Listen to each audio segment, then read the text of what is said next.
Okay, so we will start the class. So good afternoon, good evening rather, everyone. Today is week 11, week 10 of spread spectrum communication. So today is we will be doing CDM or code division multiple access mobile radio network. So today's topic will be CDMA. Now CDMA as a technology has gone rather obsolete. So as you might know that currently we are using 5G, which incorporates this LTE, voice over LTE and other technologies. So it is much more advanced compared to CDMA. CDMA was primarily used in 3G networks, so not 4G, 3G, the generation before the current generation. So it was used in 3G networks. So currently you might say that CDMA is obsolete, but as a technology we must use that, we must know the year of CDMA,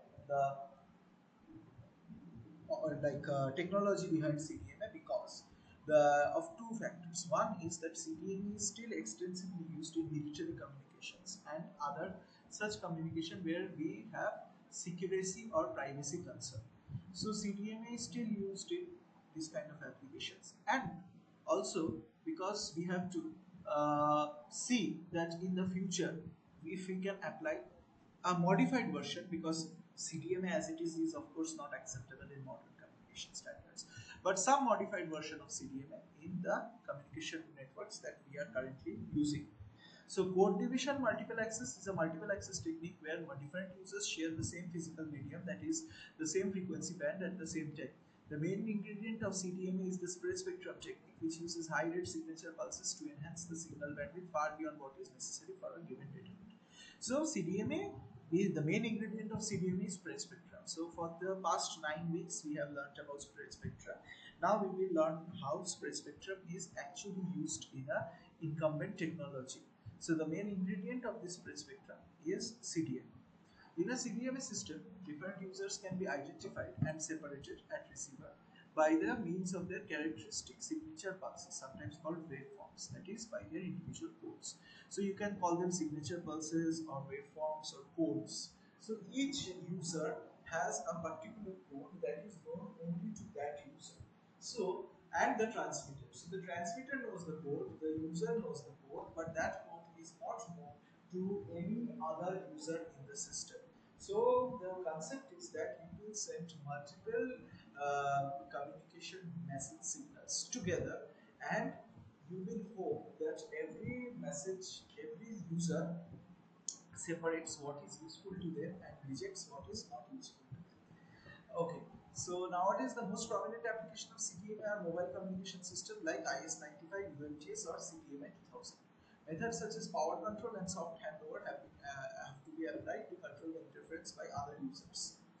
Okay, so the modern application, so the most prominent application on this material was written when CDMA was still related. So of course, now it is not the most prominent thing, but guys, in the CDMA, CDMA 1 and CDMA 2000 were various versions of the technology that were used in CDMA.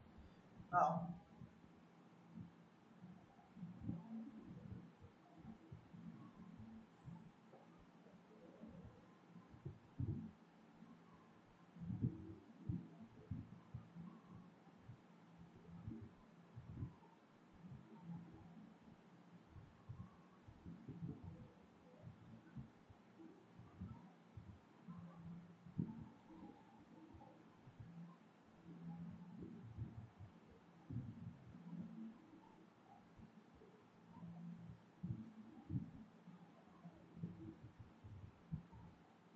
okay, so now the CDMA technology is not that relevant, but still the CDMA, in CDMA, you are spreading the code, and then then power control, soft handover, and other such technologies has to be used to control the interference by the other users. The objective of spreading is, loosely speaking, a waste of bandwidth for signal user to achieve more robustness against multi-access interference. So basically, you are increasing the bandwidth utilization, but with the stated goal of decreasing the interference with associated with multi-access. That is, the other signal that is intended for other users that should not interfere with your signal. And to best ensure this separability, you have to spread the code, and the more you spread the code, of course, the more bandwidth will be consumed. It would thus be a contradiction to this objective to use bandwidth efficient high level modulation scheme. So basically, since we are already not saving on bandwidth, so it is simply we can use BPSK and BPSK because anyways we are wasting the bandwidth. So no point in saving bandwidth when you are already wasting it. So might as well, if you are wasting it, might as well use it. So BPSK or QPSK are used. Okay. Now further we point out the special role of channel coding in CDMA.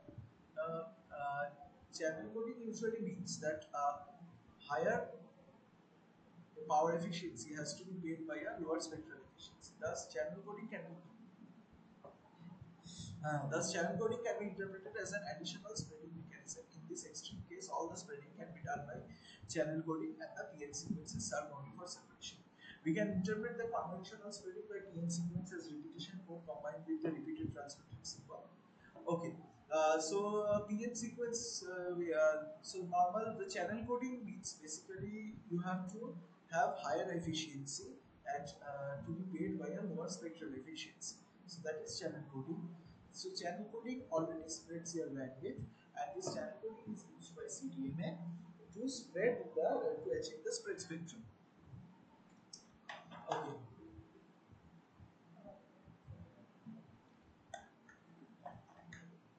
We can interpret the conventional spreading by a PN sequence as a repetition code combined with the repeated transmitter symbol multiplied by pseudorandom sign. The symbol, okay, so PN sequence as a repetition code combined with the repeated transmitted symbol. So basically, how do you get the spreading code? By getting the transmit symbol and multiplying with them with the pseudorandom sign. Now, because the time dispersion of ring channel, we may get multipath diversity gain. This appropriate diversity combiner is rake receiver. So the rake receiver that we have discussed in previous classes, this rake receiver will be used for the CDMA. One of the correlators has the task to determine the propagation delay of the most relevant propagation paths. These values are used within the other correlators to adjust the exact timing for respective multiple paths. So one such finger generates the delays and these delays are then used by the correlators to appropriately delay the multipath signal and then interpret them separately and then combine them using MRC or maximal ratio combine. Now the CDMA network architecture.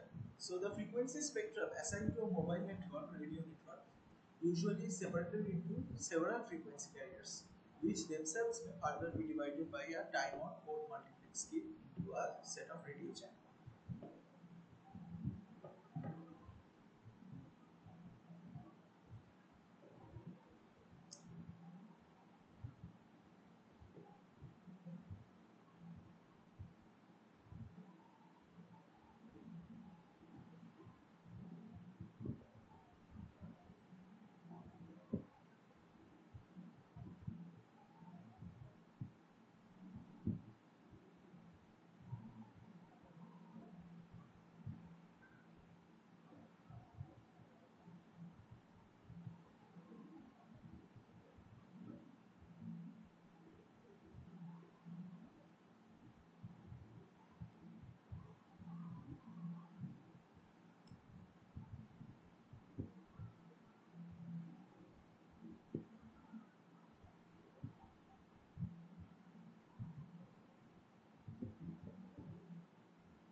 So the frequency spectrum assigned to a mobile radio network usually is separated into several frequency carriers which may themselves be further divided into a time or cold multiplex, that is sub-carrier scheme, into a set of radio channels. So the entire network is separated into multiple frequency carriers. Within these carriers, each carrier is assigned a band, and these bands now may be divided into sub-carriers or a set of radio channels. Since in mobile radio network there are many millions of subscribers, not only some hundreds of radio channels, the coverage area is divided into two cells and the same frequency carriers are used in many cells. So there are millions of subscribers. So basically, if you have a band, that band is separated into multiple radio frequencies. Now from one particular big band, you might get 10, 20, 30, 40 radio channels, not more than that. But there are millions of users. So how do you accommodate millions of users in 40 channels? Because they are geographically separated. So now you say that, of course, a neighbor, if a user is just beside you, if a user is just beside you, like say, let me illustrate this concept. 1 minute.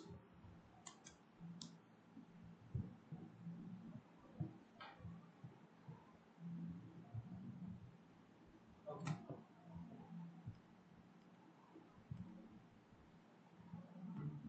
So let me illustrate this concept. See, if you have one user, say there are only 4 channels. Okay. Not even 4. Let's say there are 3 channels. Now there is one user. Then there is, so the next user who is very near to, if they are using, say, this blue corresponds to 3.1 megahertz, gigahertz, sorry, 3.1 gigahertz. The black one corresponds to 3.3 gigahertz, and the red one corresponds to 3.5 gigahertz. These are the carrier frequency FC, and the bandwidths are each, say, 200 megahertz, right? So 150 megahertz each. This is your bandwidth. So these are the 3 channels. Okay. So here this guy, what is the frequency of this guy? This guy is of course using the FC equal to 3.1 gigahertz. But if this guy is using the FC equal to 3.1 gigahertz channel,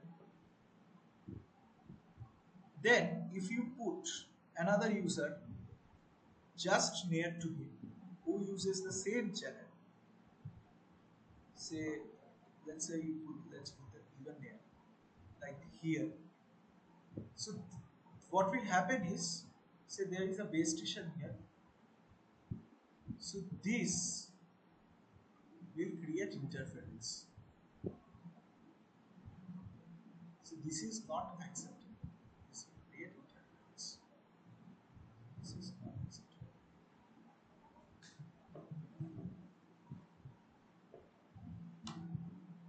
So what is the solution?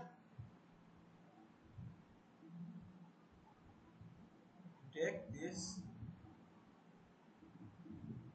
you take this. Now these two guys, this is using 3.1 and this is using 3.5. So of course they will not interfere.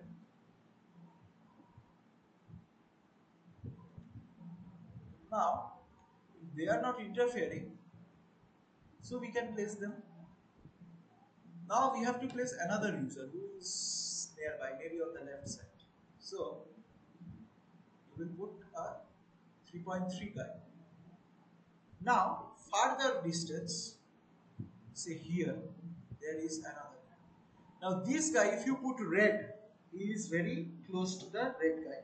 So of course you will lose blue here. So you are reusing the frequency, but since they are relatively far, interference less.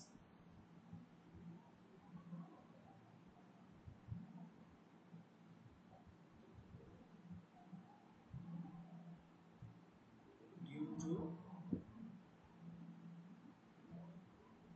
higher distance. So this will create one cell.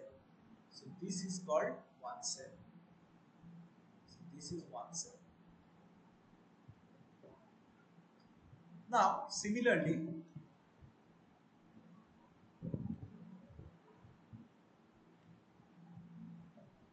if you put another two people here,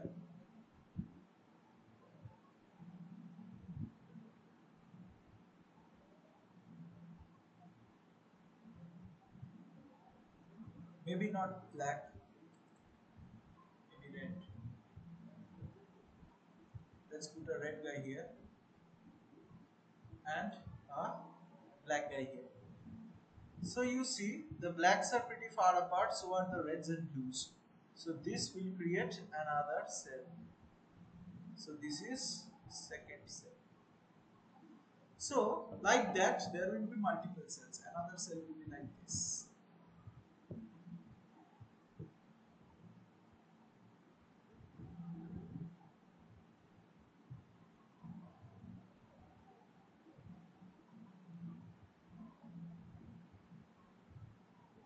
So like this there will be multiple cells. Now we assume the users using the same channel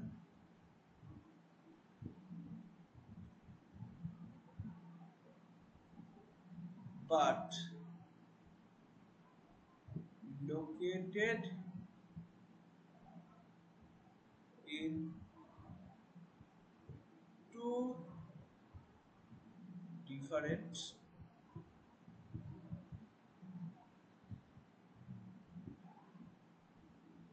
cells are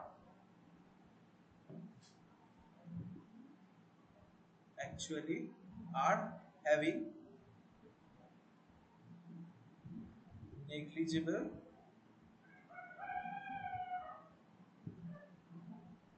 cross interference. So this is our key assumption.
Okay, ये हो गया. Next, so this is the cellular architecture. So here MS is basically the user mobile station. So the mobile station is like three mobile stations are there in one base station. Like that, each base station is the center of one cell. So all the users in this cell, in this particular cell, will be using different.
So all users will have different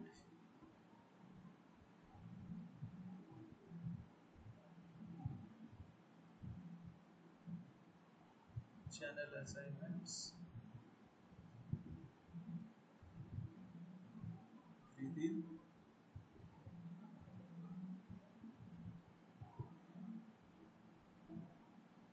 one cell. So if this is using C1 channel, this will use C2 channel, this will use C3 channel. So this will again maybe use C1 channel, this will use C2 channel, this will use C3 channel, this will use C1 channel, like this. Okay. So we should be keeping the users which are in the same channel as far as possible. But still, under any circumstance, we will get some interference. That is called the co-channel interference. Co-channel interference means like between this guy and this guy. The interference between this guy and this guy is called co-channel interference because they are sharing the same channel. So even if some residual of the signal that is meant for this guy comes to this guy, it will create some effect in the overall reception of the signal at this guy. So basically we have to ensure that the channel cells are deployed such that all the channels all the co-channel users are as far in space as possible. So a group of base station now all the base stations see the how will the base station know which user is in its particular domain? 1 minute.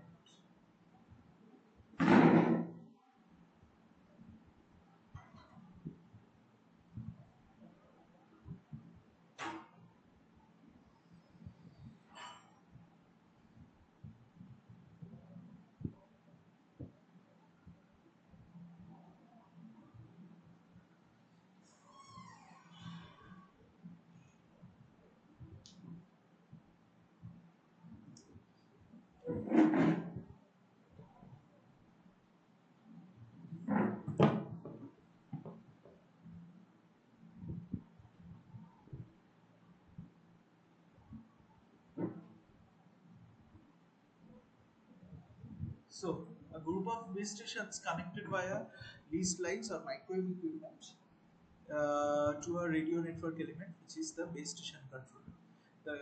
Okay, so a group of base stations connected via leased line or microwave equipment, which is called base station controller. So this base station controller will control all the base stations, and that will manage the main work of this base station controller is to manage the handover. Now these users, these mobile stations, these users, they are in constant state of motion. They will of course not be sitting in the vicinity of one base station forever. So when it goes from one base station to another, of course there will be a handover. So this handover has to be managed. So one base station has to be communicated that the guy is leaving your base station, and another base station has to be communicated that a particular user is entering your base station. So the overall there should be one central link which connects all the base stations in a particular area, and that is called a base station controller or radio network controller. Now these base station controllers in turn are being controlled by a mobile station controller. So together with the base station controllers, you get the together with all the base station controller, you have the mobile station controller. So that is the anatomy of particular that is the anatomy of a particular cellular network, mobile radio network. So that is the anatomy of a cellular mobile network. So a group of base stations are connected via this line. So the group of base stations that are connected to the base station controller, who is connected to the mobile station controller, mobile switching center, this is basically the backhaul link. So your link, the user's link to the user's link to the base station, that is known as the user's link to the base station, that is known as the front haul. Whereas the base station's link to the base station's link to the what to say base station's link to the back infrastructure, back end infrastructure, like the mobile switching center or the base station controller, that is connected by backhaul link. Now backhaul links have different priority than front haul links. Front haul links have more latency requirement. Front haul links cannot be very high in resource requirement. So front haul links have to be low on resource requirement. They cannot have a very high resource requirement because they are bottlenecked by the user, which will of course not have very high end equipment. Whereas the backhaul can be very high end and very high speed. So the backhaul is much more high speed than the front haul. The speed is usually bottlenecked at the front haul. Now handover is when a mobile station moves from one cell to another, and handover occurs. So when a mobile station, that is the user, moves from one cell to another, then there is a handover. So basically it leaves the vicinity of one base station and it comes to the another base station. Now if a particular user, say this guy was using C1, now this guy comes to this base station, he moves from here to here, okay, like so. So if it moves from here to here, it was using C1, it cannot continue using C1. because there is already a guy who is using C1 in this cell. So if he starts using C1, then they will have huge interference. So to manage that, the handover process should include channel switching. That means base station C1 will stop communicating to this, means the user will stop communicating to this base station using C1. It will go to the new base station, connect there. The base station will find a vacant channel, say C2, and then it will tell the user to communicate using C2. So the base station decides which channel the user will use to communicate based on whatever is available in that cell at that instant of time. This control is achieved by the base station controllers at their end.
Okay.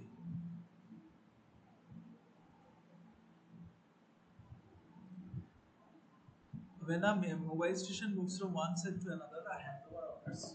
One distinction is now, so we have discussed why we need handover.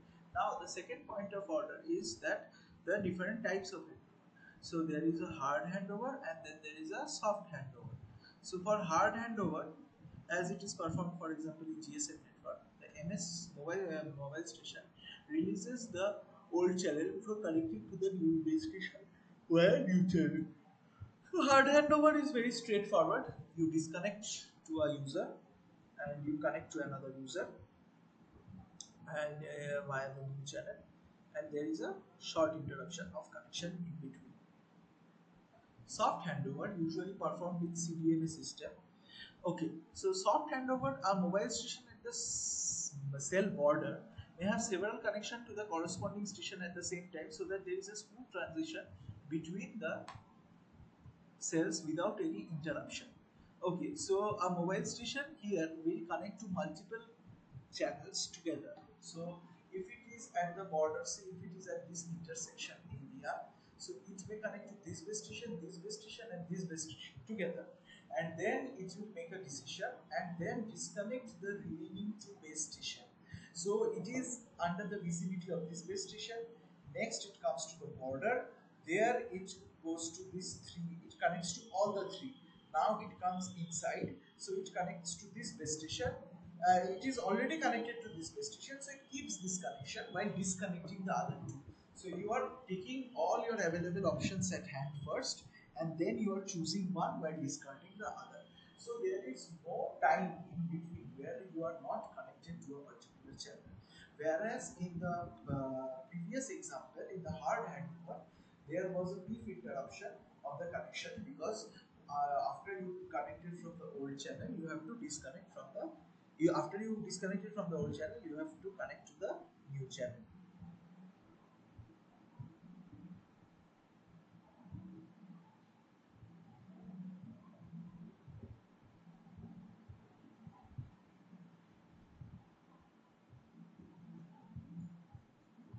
No, no. Okay.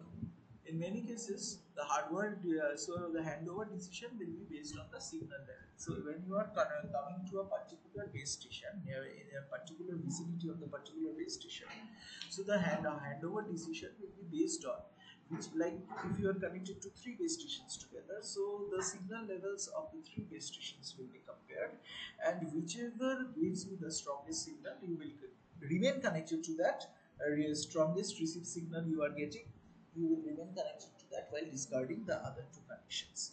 But here the problem is that you are using resources much in a much more uh, like non-judicious manner, I would say, that when you are the resource usage is not efficient because you are connecting to all the border agents. Like if there are multiple cells are there, 5 6 cells are there around in the border, then you have to connect to all those base stations together, and then you have to leave the remaining. So those remaining, they create a futile connection, and they have to be occupied for a futile connection for a while till they are discarded by the mobile user. So there is of course a wastage of resource as compared to when you are using a hard and mover. But from a user experience point of view, you are getting a much smoother experience. So this is the trade-off, whether you want to a smoother experience at the user end, or whether you want to judiciously use your resources. A handover where at every moment the mobile station is served by the base station from which the maximum signal level is received is called an ideal power budget handover. So basically, you are receiving a strongest signal when you are in a particular area. Now, or gradually, you are moving away from that cell. So your base area power received from that particular base station is reducing, and as the power received from that particular base station is reducing, your connecting to other agents that are other base stations that are at the border. Now, when you are connecting to the other base stations that are at the border, it may happen that you are getting served by the old base station, but it does not have high link capacity anymore because you are very far from the base station. And the other base stations that you have connected, you still have not established communication with them. So even though they are giving a better link, you are not at that moment using the communication that is provided by the new base stations. Instead, you are relying on the old base station till you have made a decision. So in that case, your handover is not ideal because for a moment of time you are using the suboptimal base station. The old base station has become suboptimal, yet you have not efficiently switched it.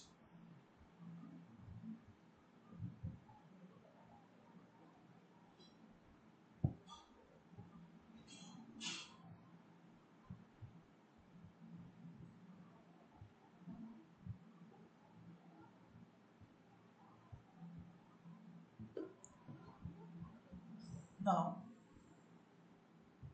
in a widely used hexagonal model, so the cells that we are now, we will talk about the geometry of the cells.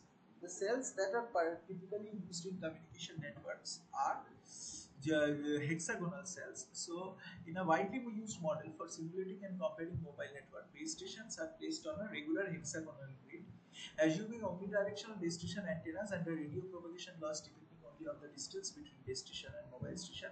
The cell area served by a base station has the form of a regular hexagon. So the base station is a regular hexagon.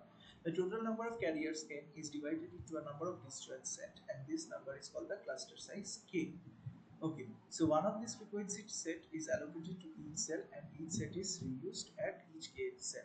So basically, the number of carriers that you have n, that is divided into disjoint sets, which are called the clusters.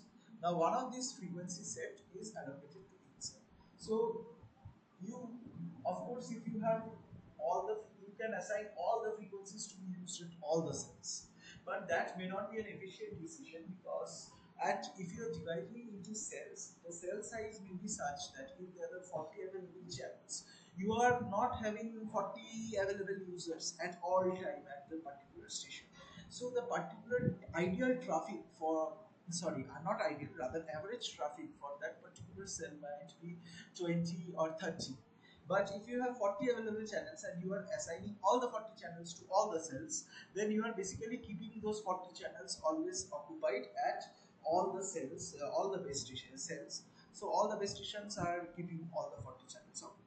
So there is no need for that. So instead we will do what is, say each cell is getting 10, a traffic idea average traffic of 10. So each cell will get 10 channels. So 40, the set of 40 channels will be divided into 10 channels, 10 channels, 10 channels, 10 channels, like that.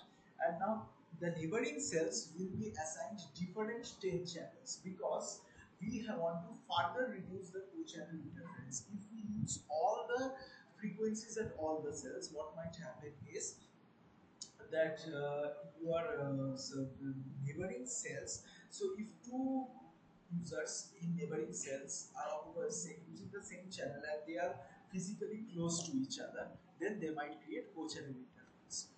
Let me draw what I want to explain. So here basically you have hexagonal cells. Okay, so now you have, say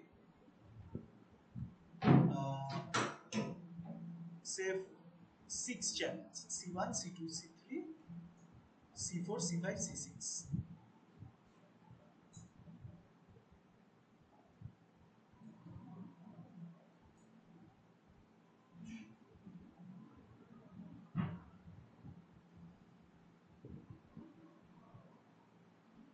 So the channels are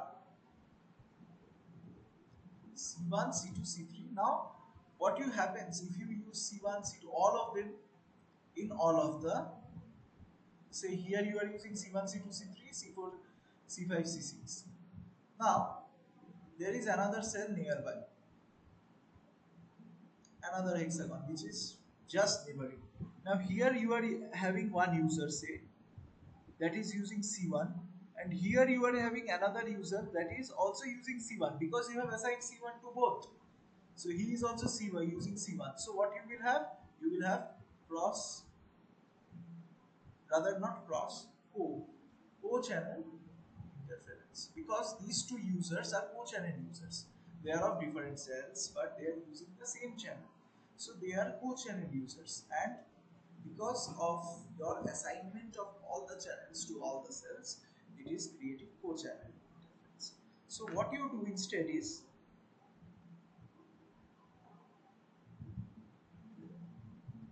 you divide into disjoint clusters.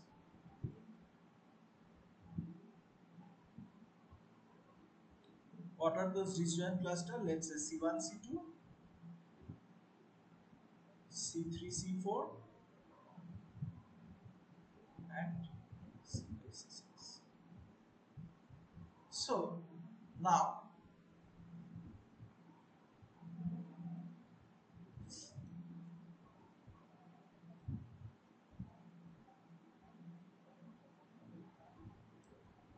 what will happen is, let's say there are three channels like this. They are all neighboring to each other.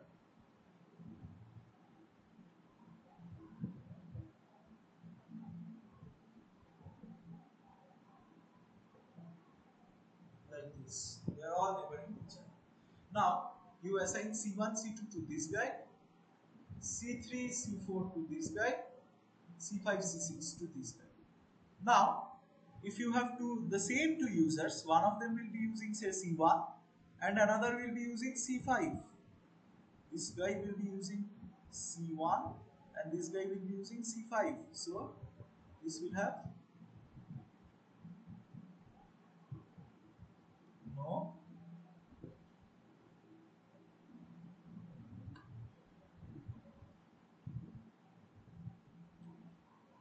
co-channel.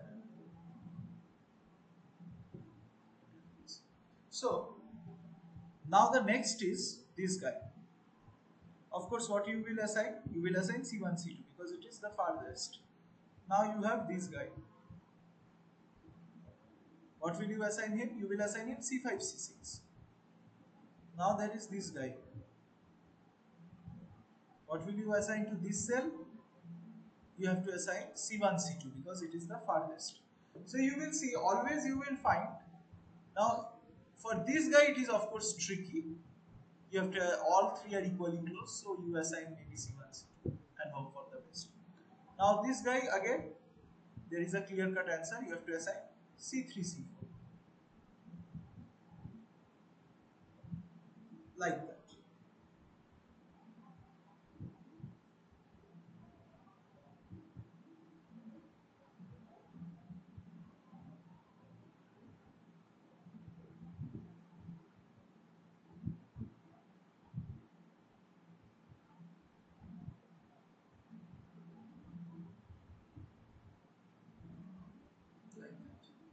So, like this way, we have to create a cell layout.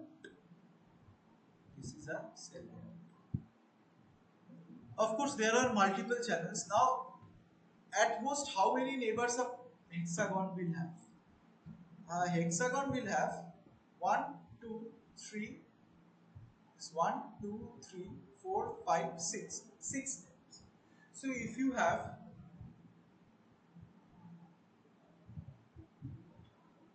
now,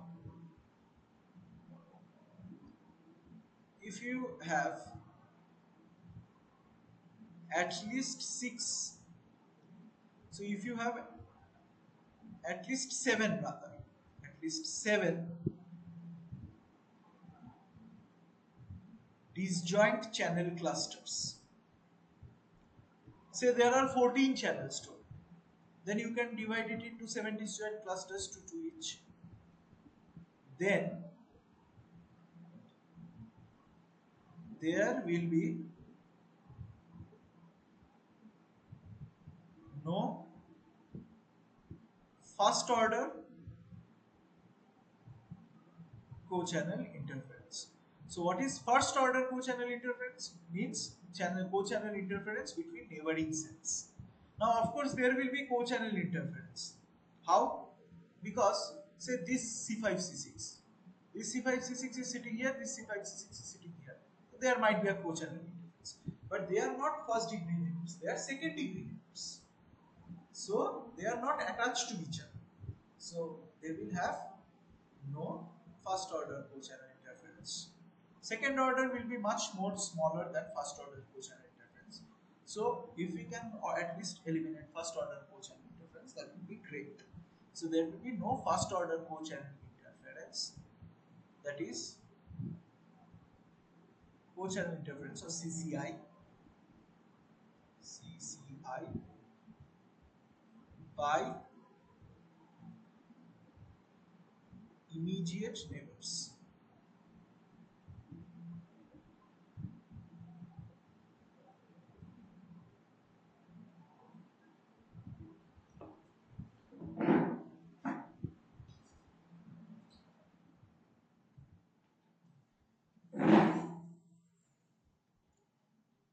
So this is the funda of cell layout.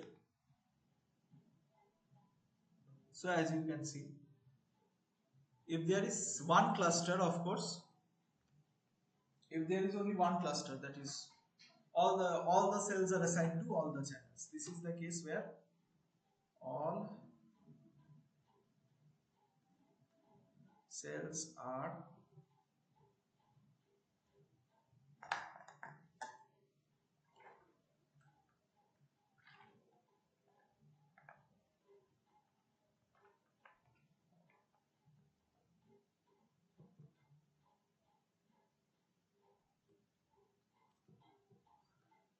next. There are 3 clusters. So if 3 cluster, then 1, 2, 3, 1, 2, 3. So this will be your reuse distance. So reuse distance is a key term. Reuse distance means the distance between 2 cells using the same channel cluster, measured from their centers, of course. And when you are using 7 cluster, you see that there is no immediate neighbor which is sharing the same channel. So you see, if you just focus on this part, you will see that the one is that this cell shaded one is surrounded by a hexagon like a flower shaped pattern like this. If you follow this,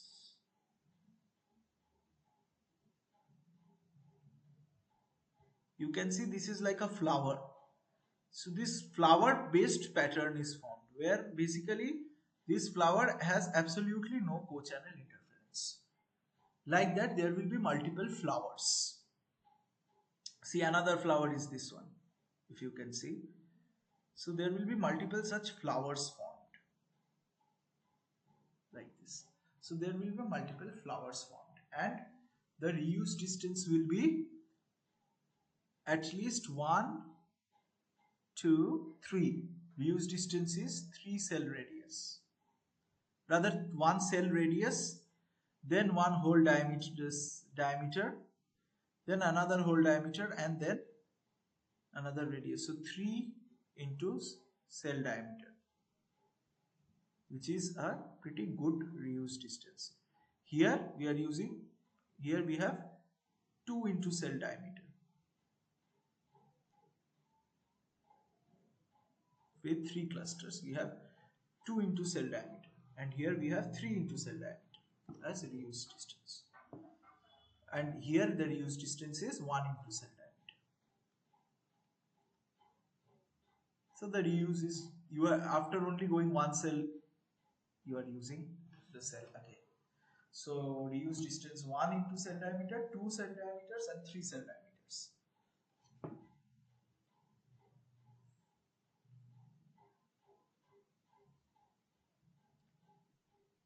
So the interference caused by these co-channel cells, so the cells which are using the same channel, these co-channel cells will create an interference that is called intercell interference.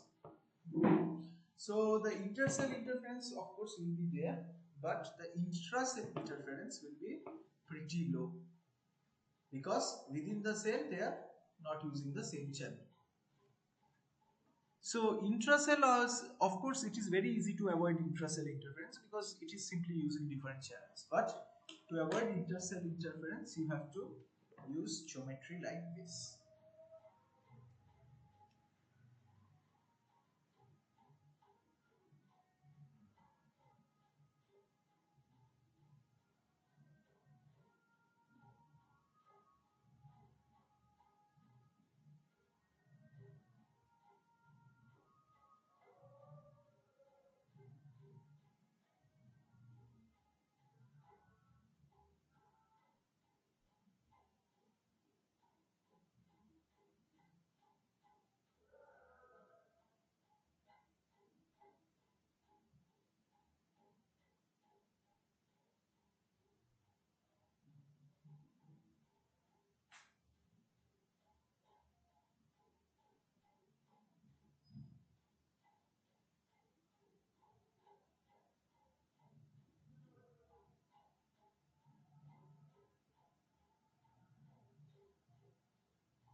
Okay. So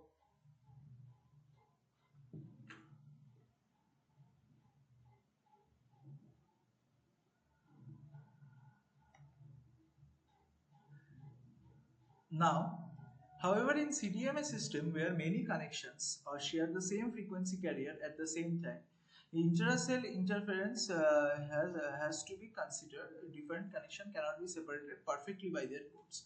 So even if in CDMA you are using multiple codes, even then we can assume that the intercell interference will be low, but it will not be exactly zero. So you cannot have exactly zero intracell interference even when you are using this even when you are using multiple codes. So the effect of intracell interference is also to be taken into account. Now, obviously, with decreasing cluster size, the number of frequencies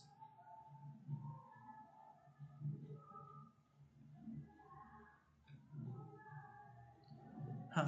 Now, obviously, with decreasing cluster size, if there is a decreasing cluster size, that means the number of frequencies per cells, that is the number of frequency per cell, that is the number of members of those disjoint sets are decreasing. Therefore, the cell capacity increases and mutual interference between co-channel cells also increases. So, if cluster size is less, then we have to reuse the frequencies more frequently. If you have to reuse the frequencies more frequently, then the mutual interference increases. So, if you are using too many frequencies in one cell, you will avoid intracell interference. So, if you are using all the frequencies in one cell and then use repeating those all frequencies again in that cell, next cell, so you will of course have very good connection because intracell interference will be low, but it will lead to intercell interference as co-channel cells will not be separate. Now, in the same way, if your co-channel cells will be not very separate, they will be pretty close by. In the same way, if you are decreasing the Huh. If you are decreasing the cluster size, then what will happen is if you are putting all the frequencies, now if you are putting all the frequencies only in this, uh, like you are not reusing them, you are giving small clusters. So like C1, C2 in one, then C3, C4, then C5, C6, all are using different frequencies. Then what will happen is that the number of frequencies available in one particular cell will be less. So there will be intracell interference. Whereas in the opposite, there will be high intercell interference. So depending on high or low cluster size, you will have high or low intercell interference and the opposite intracell interference, low or high. So if you have high intercell interference, you will have low intracell interference, but if you have low intercell interference, you will have high intracell interference. So the art here is to make a smart trade-off.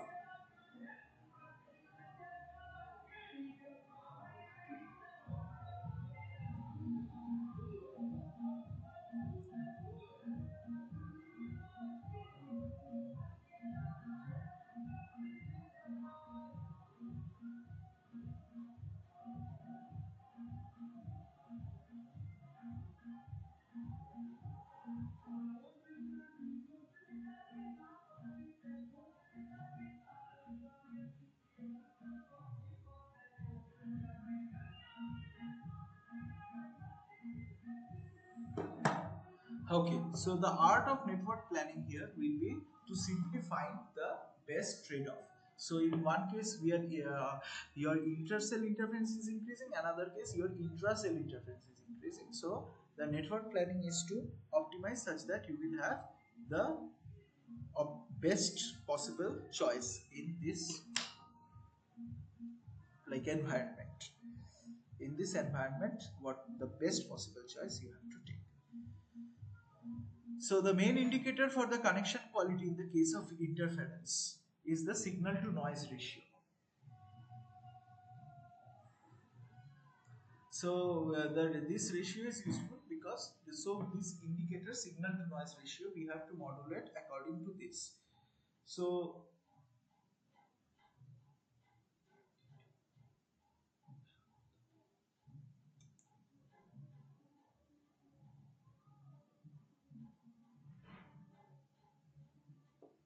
we have to monitor the SNR such that we have to monitor the SNR such that we can get the benefit of both frequency reuse and at the same time reducing intracell interference. So this is known as the sectorization. So one sector is a cluster of cells that use different frequencies. So like these flowers we have made inside this hexagonal layout, these flower shape patterns are one clusters, or you can say one sectors. So this is one.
Okay, so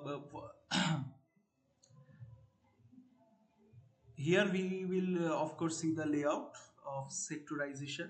So one is omnisectoring, where we are using the entire cluster, entire frequency set in one cell, then the entire frequency set in another cell. Here we have divided the frequency set 1 into three sets, 1A, 1B, 1C, and we have made a sector, and this sector is this thing. This sector is this particular three cells will make one sector. So we are dividing them to sector. So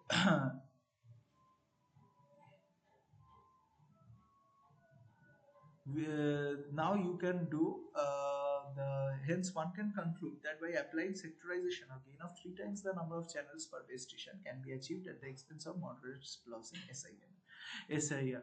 So if you apply a sectorization, so what you will do is, like, you will get 3 times the number of 3 times the number of channels per base station sites. So if we are serving one sector by base station, so we can cover 3 times as many users as a normal cell, and normal cell would do if we have assigned all the frequencies to that cell. So we are achieving a frequency reuse, but at the same time we are of course losing some SNR, that is 1 2 dB SNR. So with that, if we can handle that loss, then sectorization is a good way of handling cellular communication. Next, we will come to the topic of interference handling in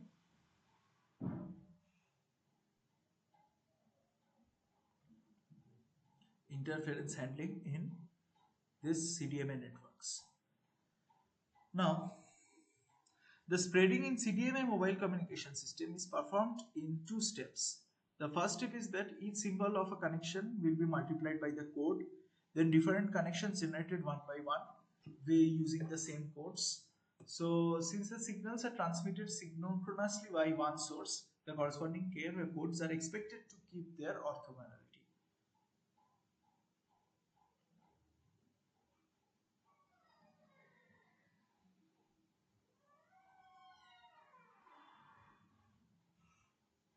So here what we are doing is we are generating multiple codes and we are sending them.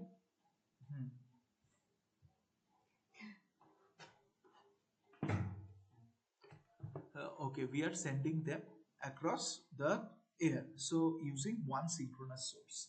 So we are using multiple codes, but we are combining them, and we are expecting that the codes will maintain their orthogonality so that the user will decode their own signal and not other signals, or the other signals will not create an interference in the decoding of the particular user's signal. Now, signals transmitted by different sources cannot be assumed to be synchronized. So, The signals of different sources are multiplied by long n sequence. So signals transmitted by different sources cannot be assumed to be synchronized. So the signals of different sources are multiplied by long n sequences or gold codes.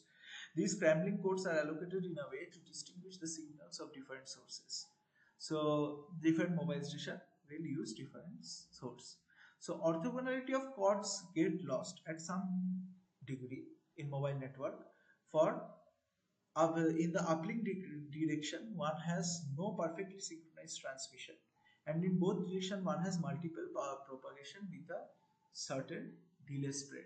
So, because of this multipath propagation, the orthogonality of the codes might get hampered.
Okay, so hence without any measure in a high level of intracell interference will occur.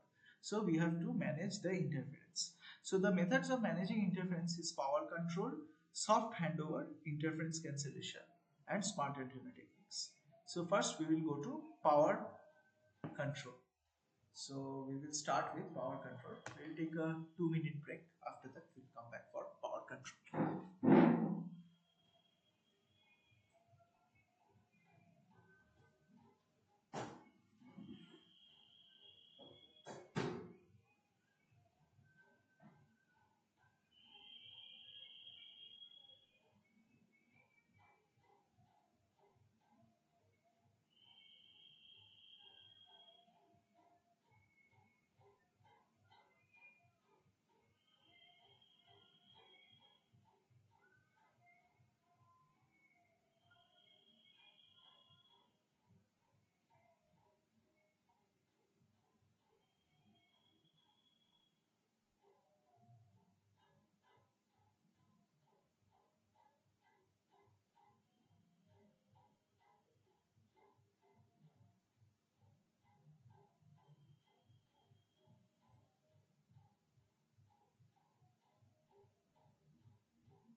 So next we will go to power control methods.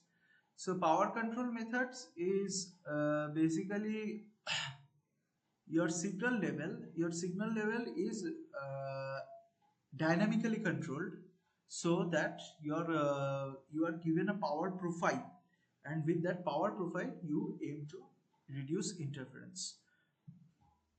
Now, without power control, the result will be a probability function of the local mean ULSIR.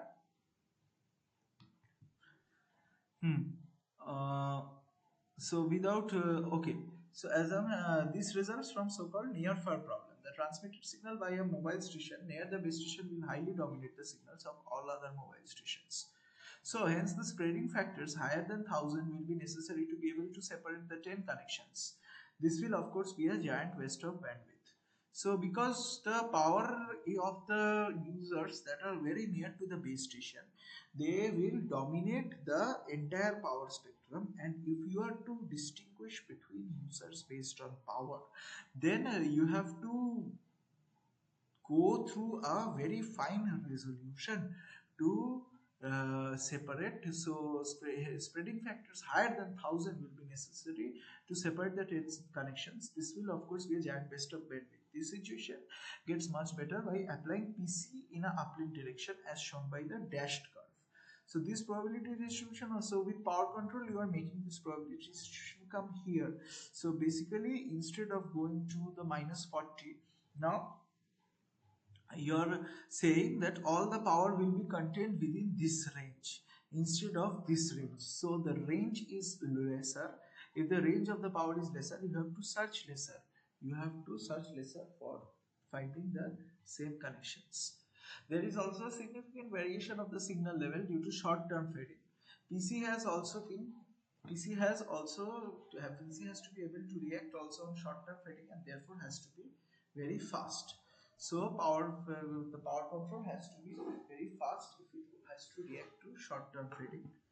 So a vehicular mounted MS is moving at a speed of V equal to 90 kilometers per hour.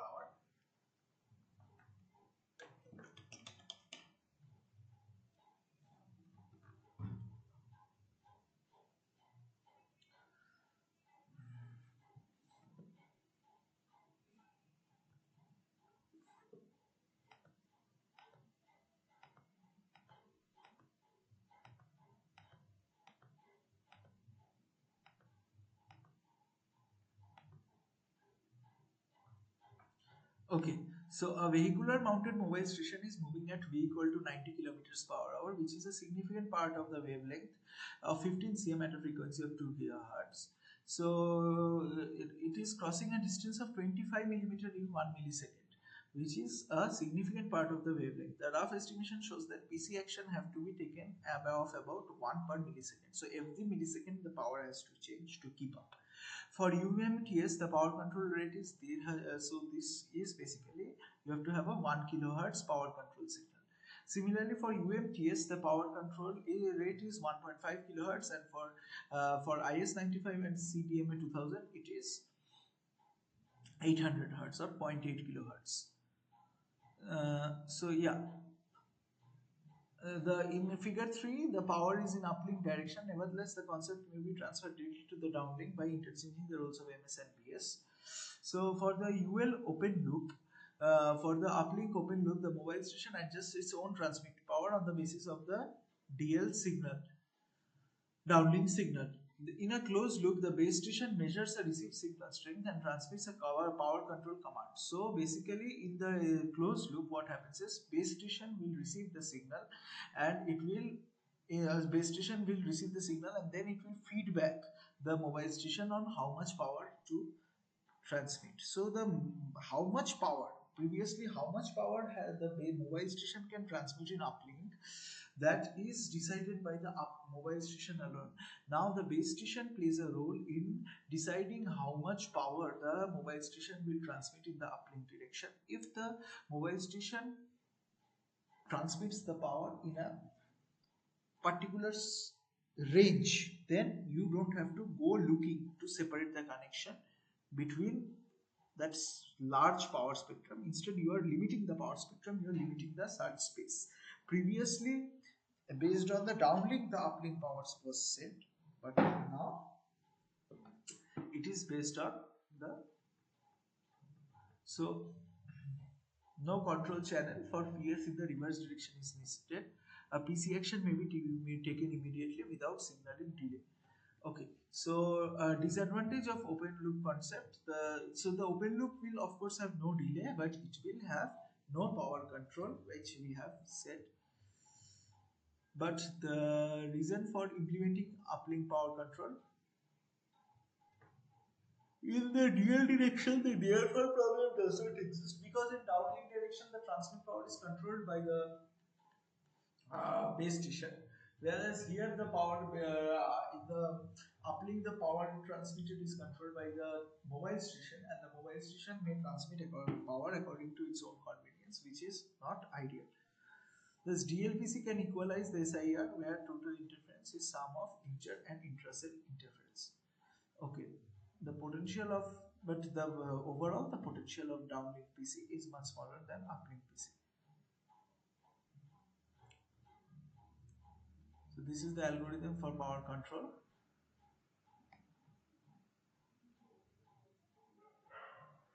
Next is soft handover. So soft handover means you are connected to multiple networks at the cell edge, and then you are discarding the remaining and choosing one. Instead of discarding your old connection and coming to a new connection, you are basically forming multiple connections while you are communicating using the old connection, and then you are sticking to one new connection and discarding all other connections, including the old and the new ones, which may not be suitable for your mobility needs right now. So the result, okay, CDMA mobile network should be in general using a cluster of one or a cluster of one into one, that is allocating the same frequency in neighboring cell will create high degree of intercell interference. Even a single mobile station near the cell border may disturb in uplink direction all connection in a neighboring cell to a high degree if no special measure is taken. So the corresponding base station to the is the one with the highest received.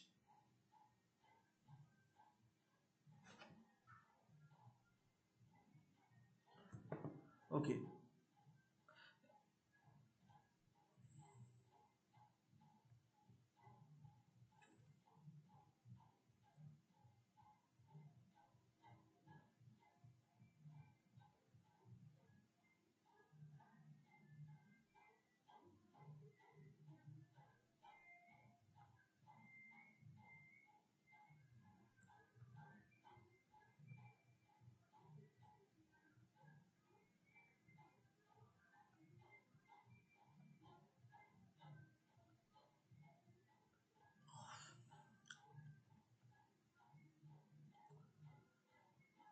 Okay, so yeah, soft. So there are two methods of soft handover. So okay, the merge.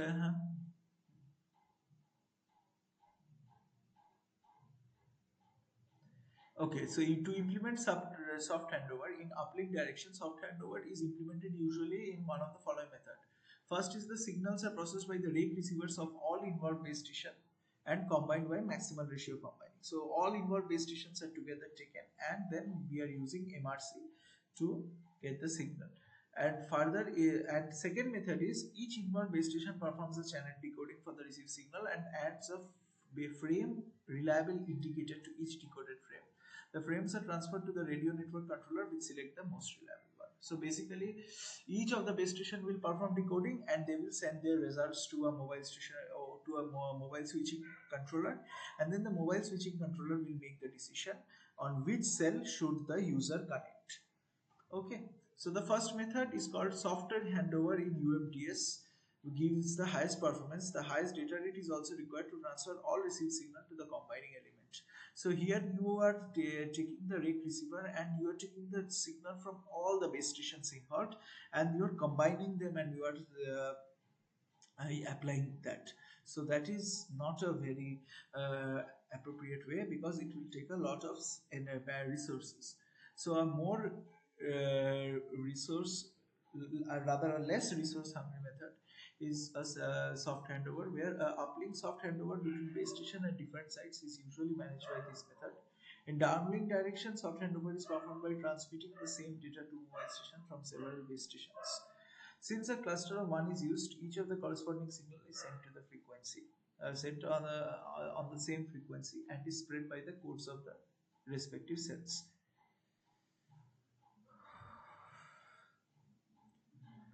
Okay.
Okay.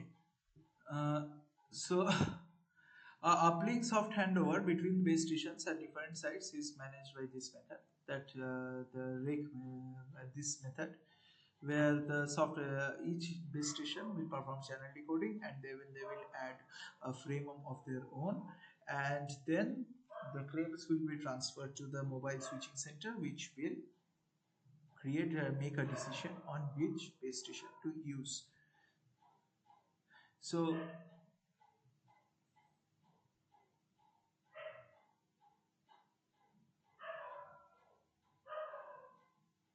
okay, so soft handover. The advantage of soft handover is that we have to avoid, we can avoid many forward and backward handovers. Previously, what happened is you are switching from one base station to another, then from another to another.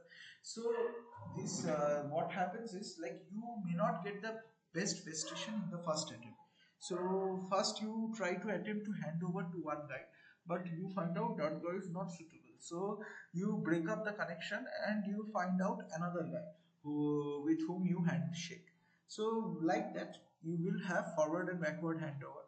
But this soft handover method, you are making connection with all the potential candidates, and then you are making a decision. So of course your decision will locally be the best decision that can be taken in that situation.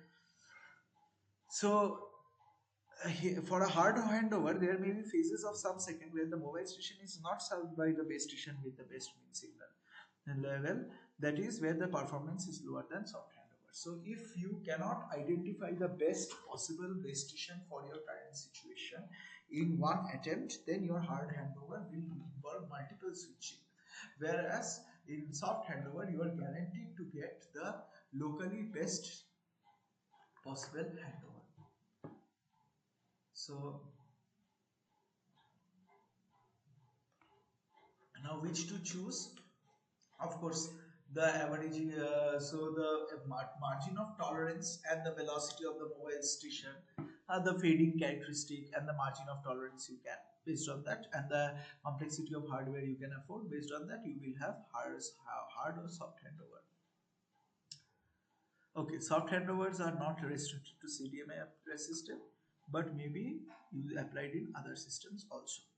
So that will conclude our session today. Uh, Thank you. See you next week, week 11.